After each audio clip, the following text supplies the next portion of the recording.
rămas doar ei. Rând pe rând, sătenii bătrâni s-au dus la cele veșnice, iar cei tineri au plecat la oraș. La fel ca și copiii lor. Au avut doi, dar mai trăiește doar unul. Departe, pe meleaguri străine, doar nepoții mai vin să le deschidă ușa. Bine, mai rar că nu pot, că fiecare are familie. Ne-am dorit, dar nu pot, că lucră și ei. E doar că, na, să ai orice, e dor. Victoria și Armie se știu de o viață. În ținutul pădurenilor s-au născut și au crescut. Și tot aici vor rămâne împreună pentru totdeauna. De ce n-ați vrut să plecați niciodată de aici?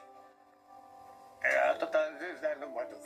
Aici, poate că mă cheamă pământul, nu știu. N-am plecat că aici am fost obișnuiți. Obișnuiți au fost și să nu renunțe, să muncească și să își fie alături, indiferent ce se întâmplă. Am mai certat în viața mea. Băutura, le spune la nipoți, să zice că mă să vă feriți De două lucruri. de două lucruri. De care?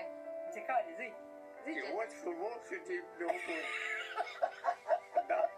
Băutura l-a atras în tinerețe, dar nu și alți ochi frumoși. I-a fost fidel Victoriei, iar ea nu l-a părăsit la greu. I-am lăsat împreună și am pornit spre alt cătun uitat de lume, unde bătrânii, învăluiți în singurătate, cuprinși de dor și înconjurați de nămeți, nu își pierd credința și speranța. Și ne-ați ajutat, ne-ați vizitat și ne pare bine că ne mai vizitează cineva.